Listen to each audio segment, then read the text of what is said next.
Shalom sahabat terbaik channel ini, salam sukacita. Pastinya kita semua diberkati Tuhan, oleh karena Tuhan itu sungguh luar biasa. Dialah guru agung kita, yang siap memberikan pelajaran demi pelajaran, yang boleh menginspirasi kita menjadi murid-murid teladan, murid-murid yang terbaik, yang boleh dipersiapkan bagi hari Maranatha. Saudaraku, sebelum kita lanjut, kita akan berdoa memohon petunjuk sorga. Kita berdoa. Bapa di sorga, kami mohon petunjuk-Mu menjadi bagian kami semua. Sehingga ketika kami memperdalam kebenaran firman Tuhan, kami boleh memahaminya. Terima kasih untuk jaminan yang Kau berikan lewat kuasa Roh Kudus-Mu. Dalam nama Yesus. Amin. Ayat yang melandasi pembahasan kita diambil dari Markus 10 ayat 52. Firman Tuhan berkata seperti ini. Lalu kata Yesus kepadanya, "Pergilah, imanmu telah menyelamatkan engkau." Pada saat itu juga melihatlah ia, lalu ia mengikuti Yesus dalam perjalanannya. Saudara, kita akan bahas tentang guru agung kita yang tidak pernah menunggu murid untuk datang di kelasnya, namun dia memanggil murid-muridnya untuk datang bergabung bersama-sama untuk mempelajari tentang kekekalan. Oh, betapa indah pelajaran tentang kekekalan yang diajarkan oleh Yesus bagi kita. Dia memberikan jaminan bukan hanya di dunia ini, tapi sampai di dalam kerajaan sorga. Oke, kita akan lihat ringkasan pelajaran sekolah sahabat kita. Yang pertama, poin yang pertama yang akan kita bawa pulang ialah Yesus bertemu juga dengan murid pemberontak. Siapa murid pemberontak itu? Inilah murid pertama, yaitu Adam dan Hawa. Kejadian pasal 3 ayat yang ke-9. Tetapi Tuhan Allah memanggil manusia itu dan berfirman kepadanya, "Di manakah engkau?" Saudara, ada inisiatif yang sungguh luar biasa dari Allah sendiri, pencipta, penebus dan penyelamat kita. Dia datang berinisiatif untuk mencari manusia yang memberontak, manusia yang hilang. Saudara, sampai kejadian tragis yang terjadi tatkala manusia memberontak terhadap Allah sendiri, Adam dan Hawa sebenarnya sering bertemu dengan guru agung. Setiap hari guru agung memberikan pelajaran-pelajaran yang menarik tentang kekekalan. Namun pada akhirnya mereka memberontak terhadap dia. Mereka seakan tidak mempercayai dia sebagai Tuhan ketika setan datang dan menawarkan bujukan-bujukan yang mematikan. Oh saudara, luar biasa. Saudara dan saya diperhadapkan dengan tantangan-tantangan yang menakutkan, saya katakan. Oleh karena setan ada di sekitar kita yang siap membujuk saya dan saudara masuk ke dalam perangkapnya. Saudara, hasil daripada pemberontakan daripada manusia yang pertama ialah mereka bukan mendapatkan kebahagiaan, tapi sebaliknya ketakutan melanda hidup mereka. Mereka takut akan hukuman dan mereka berusaha untuk bersembunyi dari Tuhan. Sehingga tidak heran ayat tadi adalah seruan daripada Tuhan. "Di manakah engkau?" Manusia takut bertemu dengan Tuhan oleh karena mereka sudah melanggar aturan yang Tuhan tetapkan. Tapi puji Tuhan, oleh karena Allah kita adalah Allah yang luar biasa. Kejadian 3:15 adalah Injil, kabar baik yang disampaikan kepada manusia yang pertama. Dan inilah inisiatif awal dari sorga untuk menyelamatkan manusia yang hilang. Inilah guru kita yang luar biasa. Dia sudah mengajar kita, namun kita mungkin memberontak. Tapi dia mau datang menebus kita. Saudara, panggilan yang sama disampaikan kepada kita. Kita mungkin seperti Adam dan Hawa yang adalah murid pemberontak. Tapi dia mau memanggil saya dan saudara. Dia memberikan kesempatan dan kesempatan bagi saya dan saudara untuk kembali boleh merubah cara hidup kita dan menjadi murid teladan. Karena itu saudaraku, akankah saudara mau terima tawaran ini? Maukah saudara kembali mau datang memperbarui komitmen saudara dan mengatakan, "Yesus, saya mau kembali menjadi murid-Mu yang sejati"? Oh saudara, panggilan ini disampaikan kepada saya dan saudara. Jika saudara mau terima panggilan ini, maka saudara akan bisa mempersiapkan diri saudara, bahkan keluarga saudara, orang-orang di sekitar saudara untuk hari Maranatha. Kemudian poin selanjutnya kita akan belajar dari murid yang putus asa. Siapa murid yang putus asa ini? Kejadian pasal 28 ayat 16. Yakub. Ketika Yakub bangun dari tidurnya, ia berkatalah ia, sesungguhnya Tuhan ada di tempat ini dan aku tidak mengetahuinya. Saudara, dia ada dalam pelarian. Sebenarnya saudara, Yakub masih punya cukup waktu untuk memikirkan konsekuensi yang akan dia peroleh tatkala ia dipengaruhi oleh ibunya untuk membodohi akan ayahnya. Tetapi dia tidak memilih untuk memutuskan apa yang terbaik. Akhirnya dia harus melarikan diri. Dia dihantui dengan perasaan bersalah. Dia merasa putus asa. Dia merasa kesepian. Sepertinya dia tidak punya kepastian. Sehingga di dalam pergumulannya Tuhan mendatangi dia.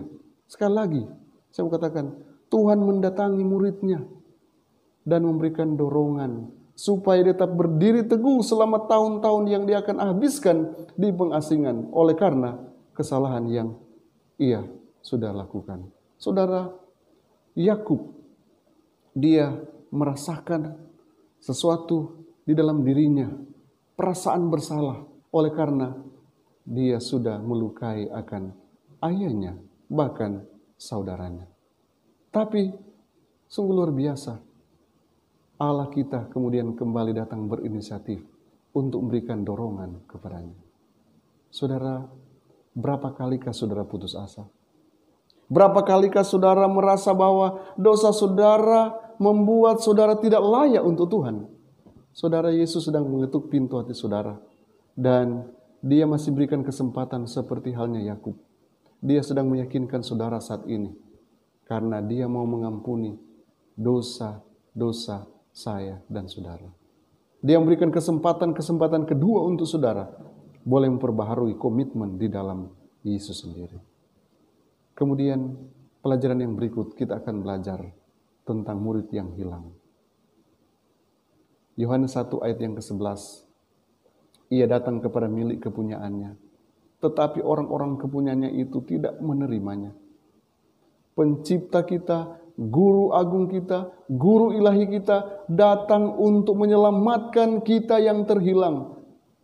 Dia tidak melihat siapa saudara. Dia tidak melihat latar belakang saudara. Dia mau menjadi salah satu dari kita. Bahkan menurut Paulus, dia menjadi sama seperti kita. Dan mati di kayu salib. Oleh karena dia mencintai saya dan saudara. Yohanes adalah seorang nabi. Dia mengenali Yesus sebagai anak domba Allah. Dia mengenal Yesus sebagai anak Allah. Di dalam penampilan publiknya yang pertama juga, dia perkenalkan bahwa Yesus adalah anak Allah. Dua murid Yohanes mendengarkan kata-kata ini dan segera mengikuti Yesus. Mereka menyebut dia Rabi, karena mereka telah menerima dia sebagai guru mereka. Saudara, tidak diragukan lagi, Yesus kita adalah guru yang terhebat, guru yang luar biasa yang pernah ada di muka bumi ini, yang senantiasa siap menerima semua yang terhilang. Dia tidak pernah menilai dari golongan mana. Dia mau manggil saudara. Jika saudara merasa bahwa saudara hilang, inilah waktunya untuk saudara datang menjadi murid. Jadi murid yang baik. Saudaraku, Yesus datang hanya untuk menyelamatkan saya dan saudara. Kemudian poin selanjutnya yaitu bertemu juga dengan murid yang dibenci. Matius pasal 15 ayat yang ke-27. Kata perempuan itu, benar Tuhan, namun anjing itu makan remah-remah yang jatuh dari meja tuannya. Saudara, Yesus pergi mengabarkan Injil kepada orang-orang Yahudi, tetapi dia juga menyampaikan kabar selamat kepada orang-orang Yunani yang ada di Tirus dan Sidon. Dan mereka adalah orang-orang yang boleh dikatakan non-Yahudi. Dia bertemu dengan seorang murid yang bukan dari kelasnya. Bahkan mungkin saja murid yang satu ini dibenci oleh karena bukan bagian daripada orang-orang Yahudi. Yesus bahkan memperlakukan dengan dingin murid yang satu ini. Namun murid ini penuh dengan argumentatif. Dia berani datang di bawah kaki salib Yesus dan memberikan argumen-argumennya, bahkan memberikan alasan-alasan. Ketika Yesus mengatakan sesuatu, dia memberikan alasannya. Apa tujuannya dia datang? Tujuannya dia datang ialah ia ingin supaya anaknya boleh disembuhkan. Oleh karena anaknya kerasukan. Inilah wanita yang tangguh, yang berargumen dengan Yesus. Wanita Firo Fenisia, orang Yunani yang menjadi murid yang terbaik. Ketika dia datang dengan sungguh-sungguh, datang di hadapan Yesus, pada akhirnya Yesus mengabulkan akan keinginannya. Luar biasa. Murid itu ternyata, murid yang satu ini, meyakinkan guru agung ini dan mendapatkan apa yang dia butuhkan. Pada akhirnya, anaknya dipulihkan. Saudara, Yesus sangat menyukai saya dan saudara. Yesus menyukai latar belakang kita. Yang walaupun kadangkala kita mungkin tidak disukai. Mungkin kita bagian daripada murid-murid yang dibenci oleh mayoritas. Tetapi Tuhan mencintai saya dan saudara. Dan Dia sedang memanggil saudara. Siap memberikan solusi dari permasalahan yang saudara hadapi. Seperti yang dialami oleh perempuan Firo Fenisia ini.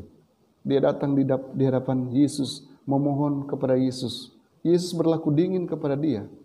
Bahkan Yesus berargumentasi dengan dia. Tapi dia mau datang dengan sungguh-sungguh. Dan Yesus menjadikan dia muridnya. Saudara jangan pernah melihat, oh kita ini tidak layak. Tuhan mau melayakkan saudara. Karena saudara adalah muridnya. Kemudian poin selanjutnya, ada murid tingkat lanjut. Siapa ini murid tingkat lanjut? Markus 10 ayat 47. Ketika didengarnya bahwa itu adalah Yesus orang Nazaret, mulailah ia berseru, Yesus anak Daud, kasihanilah aku. Ini luar biasa saya katakan, murid tingkat lanjut. Oleh karena dia adalah seorang murid yang sudah belajar, sekalipun dia terbatas dengan matanya yang tidak melihat. Bagaimana bisa dia belajar? Karena dari argumen-argumen yang disampaikan, dia adalah seorang yang mempelajari akan firman Tuhan, yang percaya akan datangnya Mesias yang bisa memulihkan bangsanya, bahkan bisa menyembuhkan orang yang sakit, yang timpang berjalan, yang buta bisa melihat. Dia percaya akan hal itu, sehingga dia berseru, Yesus anak Daud, kasihanilah aku. Anda lihat, dia tahu bahwa dari garis keturunan Daud akan lahir seorang penyelamat, Mesias. Dan dia percaya bahwa inilah dia, Yesus, yang akan bisa memulihkan keadaannya yang buta. Dialah Bartimeus. Oh saudaraku, para murid yang paling banyak mempelajari akan kitab suci mungkin dikatakan lebih siap untuk menerima ajaran Yesus. Namun, kenyataannya mereka memutuskan untuk menolak dia karena mereka buta secara rohani. Ini Anda boleh buka dalam Yohanes pasal 9 ayat 40 sampai 41. Ini yang terjadi dengan orang-orang Yahudi. Tetapi siswa yang mungkin memiliki keterbatasan, tetapi dia percaya dan dia juga senang mendengarkan akan kebenaran tentang Sang Mesias. Pada akhirnya, dialah yang lebih percaya ketimbang orang yang belajar dan belajar lebih dalam, namun tidak mempercayai akan Yesus sebagai Mesias. Saudara, banyak siswa mungkin yang tinggal dekat Yesus. Ini murid yang tinggal dekat Yesus, tapi tampaknya menderita rabun dekat secara rohani. Kenapa rabun dekat secara rohani? Karena mereka tidak dapat sepenuhnya memahami akan ajaran daripada Yesus. Bartimeus, secara fisik dia buta, namun dia memiliki penglihatan spiritual yang tajam, yang luar biasa. Sehingga dia mengenal bahwa dia adalah Mesias. Saudara, akankah kita memiliki pandangan yang jelas tentang Mesias? Akankah saudara menjadi murid tingkat lanjut yang akan melihat sampai jauh ke dalam bahwa inilah Mesias yang perlu kita percayai karena dialah yang akan menyelamatkan kita? Atau kita akan tetap makan makanan yang bubur? Ketika tersinggung sedikit, kita kemudian menghindar dari persekutuan ibadah. Saudara, ini murid harus menjadi murid tingkat lanjut yang perlu mendapatkan makanan-makanan yang padat, makanan bahkan yang keras.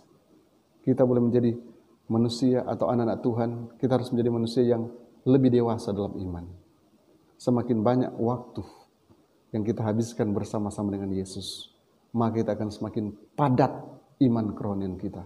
Kita akan semakin tahu bahwa inilah Yesus yang kita nanti-nantikan. Saudara, mari kita terus belajar dari firman-Nya. Pena Inspirasi berkata seperti ini dalam buku Son and Daughters of God, November 19. Kita tidak selalu menjadi anak-anak dalam pengetahuan dan pengalaman kita dalam hal-hal spiritual. Kita tidak selalu mengekspresikan diri kita dalam bahasa orang yang baru saja menerima Kristus. Tetapi doa dan nasihat kita harus tumbuh dalam kecerdasan saat kita maju dalam pengalaman iman di dalam kebenaran.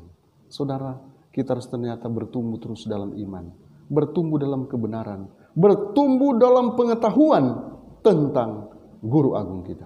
Kalau kita menjadi murid, kemudian kita hanya monoton, ini bukan murid yang bertumbuh.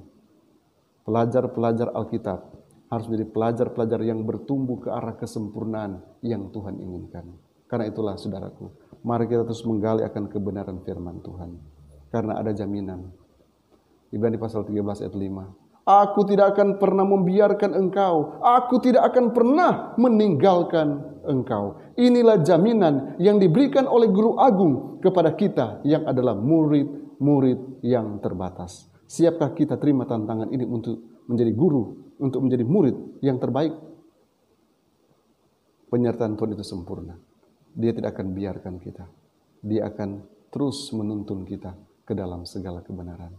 Kiranya Guru Agung kita akan terus memberikan pelajaran-pelajaran lewat firman-Nya. Dan kita akan semakin mengerti akan firman-Nya.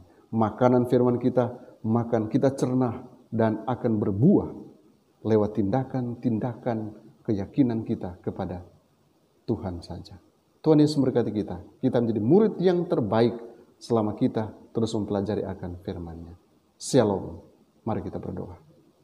Kasih karunia-Mu damai sejahtera kiranya akan memperjelas akan pelajaran yang sudah kami pelajari. Tolonglah kami agar kami boleh menjadi lebih dewasa di dalam iman. Terima kasih Tuhan karena jaminan penyertaan-Mu sempurna bagi kami. Kami mau menjadi pelaku-pelaku firman.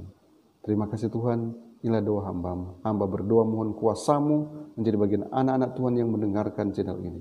Sehingga mereka akan tetap kuat dalam Tuhan, menjadi murid yang sejati, yang boleh mempersiapkan diri mereka, keluarga mereka, orang di sekitar mereka, bagi hari Maranatha. Dalam nama Yesus. Amin. Shalom, Tuhan Yesus memberkati kita.